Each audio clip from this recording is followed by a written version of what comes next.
Terima kasih. Pemirsa, kita akan lanjutkan lagi untuk menjawab pertanyaan selanjutnya yang disampaikan oleh Bapak Zarkasi, dijawab oleh Ustadz Solmed. Pada intinya, apa yang perintah sholat yang diterima pada saat di Sidratul Muntaha, apakah persis seperti yang kita laksanakan saat ini, Ustadz? Iya, 5 waktu itu kan tahapannya panjang. Bolak-balik ketemu dengan Nabi Allah Musa dari mulai 50, 40, turun sampai tinggal 5. Dan itu pun kalau Nabi masih mau negosiasi, tentu diberikan oleh Allah Subhanahu wa Ta'ala. Artinya Nabi sangat-sangat memiliki akhlak yang istimewa, ada rasa sungkan, tapi juga tidak ingin menyakiti senior. Ada rasa malu, tapi juga mendengarkan apa yang disampaikan oleh seniornya, yaitu Nabi Allah Musa alaihissalam. Kalau bicara soal sholat, apakah sudah diperintah? Sudah.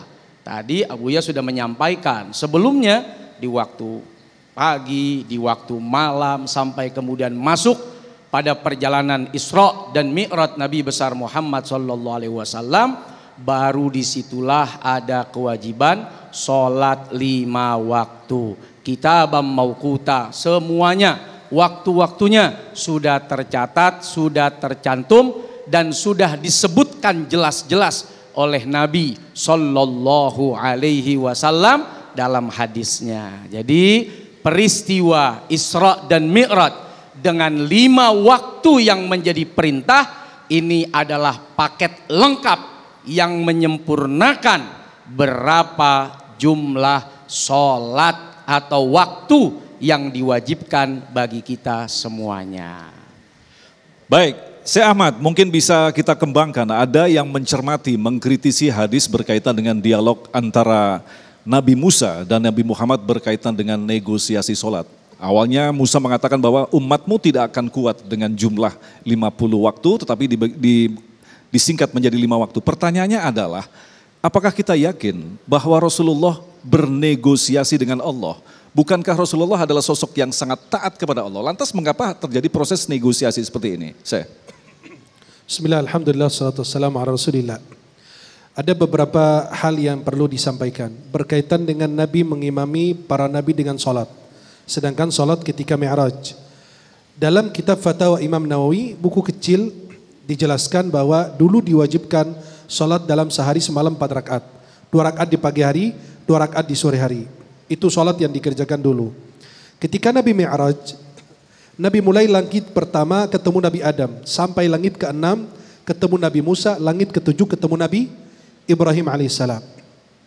Kemudian Allah perintahkan sholat 50 waktu. Nabi ketika berjumpa dengan Nabi Musa, baru Nabi Musa bertanya, apa yang Allah wajibkan kepada umatmu? Kata Nabi Muhammad, 50 waktu. Pertanyaannya, kenapa Nabi Musa yang bertanya bukan Nabi Ibrahim? Kan Nabi Muhammad pada saat turun pasti berjumpa terlebih dahulu ke Nabi Ibrahim. Kenapa Nabi Musa yang meminta? Kata ulama, hikmahnya apa? Dan mengapa Nabi Musa bukan Nabi Ibrahim? Kata ulama, karena perintah ibadah paling banyak kepada umatnya Nabi Musa. Dan beliau sudah berpengalaman. Dan karena para Nabi dan Rasul tujuannya sama, risalahnya sama, maka Nabi Musa berbagi pengalaman kepada Nabi Muhammad. Irji' ila rabbika fas'alhu takhfif. Kembali kepada Rabbmu, minta keringanan. Karena umatmu tidak akan sanggup mengerjakannya. Beliau berbagi pengalaman. Bukan sebuah perintah atau keharusan harus kembali kepada Allah, tidak.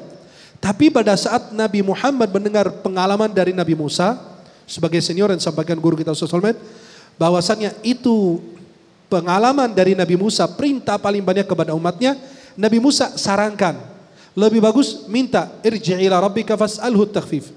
Kembali kepada Allah, meminta, fas'alhu, artinya meminta keringanan dari beliau.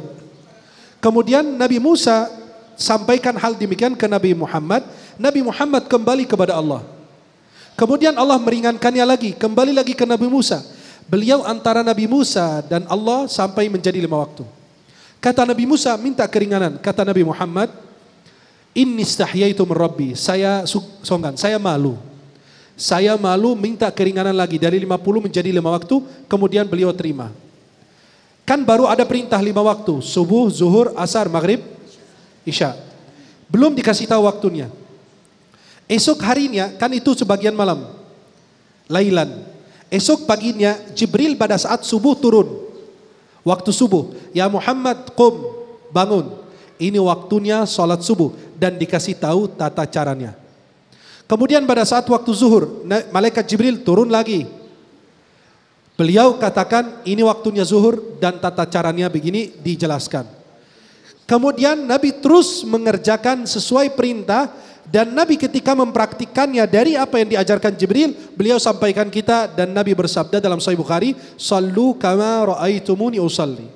Salatlah kalian sebagaimana kalian melihat aku salat. Ini berkaitan dengan salat. Yang tadi disampaikan Bapak tadi bertanya masalah zakat. Apakah turun sekaligus perintahnya seperti salat sekaligus atau ada perbedaan? Kalau kita lihat zakat dalam Al-Quran itu kadang-kadang disebut dengan kalimat sadaqah. Khudh min amwalihim sadaqah. Dalam surat At-Taubah, ambil dari mereka sedekah. Yang dimaksud di sini adalah zakat, bukan sedekah yang disunnahkan kita keluarkan. Kalau kita lihat dua periode namanya Al-Ahdul Makki wal Madani. Ada periode Makkah, ada Madinah. Makkah berarti sebelum hijrah, betul? Madinah berarti sesudah hijrah. Baik. Kata ulama bahwa ayat-ayat yang berkaitan atau berbicara di dalam surat Makkiyah, artinya yang turun sebelum hijrah, bukan turun di Makkah, yang turun sebelum hijrah, bahwa zakat di situ yang disampaikan dalam ayat-ayat yang turun sebelum hijrah bentuknya sebagai khabariyah, artinya bukan perintah, sebuah anjuran. Tapi ketika Nabi SAW sesudah hijrah, baru zakat yang disampaikan dalam ayat-ayat tersebut sebagai bentuk faridah, sebuah kewajiban. Baik. Berarti ada tahapan dalam menerapkan masalah zakat, khususnya seperti zakat fitrah. Zakat fitrah itu baru diwajibkan tahun kedua Hijriyah. Dan itu ada tahapannya, berbeda dengan sholat sekaligus diperintahkan. Wallahu a'lam bishawab. Baik, terima kasih Syekhuna. Sayang sekali waktu kita memang sangat singkat. Sekali lagi mohon maaf bagi penanya yang tidak sempat kita jawab dalam kesempatan kali ini. Tapi insya Allah apa yang telah disampaikan oleh guru-guru kita, Syekh Ahmad, Kiai Haji Sumarno Syafi'i, dan Ustadz Solmed akan menambah pemahaman kita bahwa peristiwa Isra Mi'raj sengaja dituliskan dan dipilih kisah ini di dalam Al-Quran agar kita mampu mengambil pelajaran darinya. Dan Rasulullah berkesempatan untuk Mi'raj ke Sidratul Muntaha. Kita pun, sholat kita sesungguhnya adalah Mi'raj kita. Dan insya Allah kita akan semakin meningkatkan kualitas keimanan kita. Salah satunya adalah dengan menyempurnakan kualitas sholat kita. Tetaplah bersama kami, Damai Indonesiaku. Demikian pemirsa yang dirahmati Allah, Damai Indonesiaku untuk hari ini, dan insya Allah besok di Ahad 19 Februari kami akan menghadirkan Kiai Haji Haris Hakam dan Kiai Haji Syarif Manaji dan akan disiarkan dari Masjid Baitus Salam, Komplek Jatiwarna Indah, Bekasi.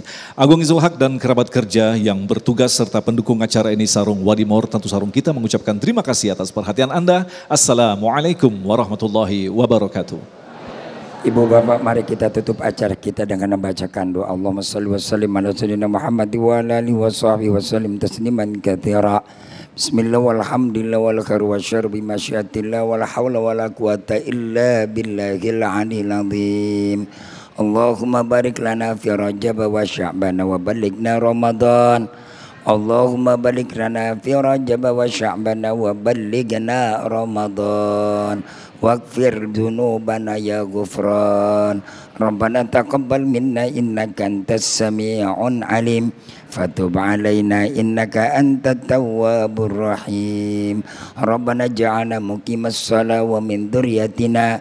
Rabbana wa taqabbal du'a innaka antas sami'un alim. Rabbana atina fid dunya hasanah wa fil akhirati hasanatan wa qina adzabannar. Wa sallallahu ala sayyidina Muhammadin khairal khalqihi ajmain. Subhana rabbika rabbil izzati amma yasifun. Wassalamun alal mursalin walhamdulillahi rabbil alamin. Assalamualaikum.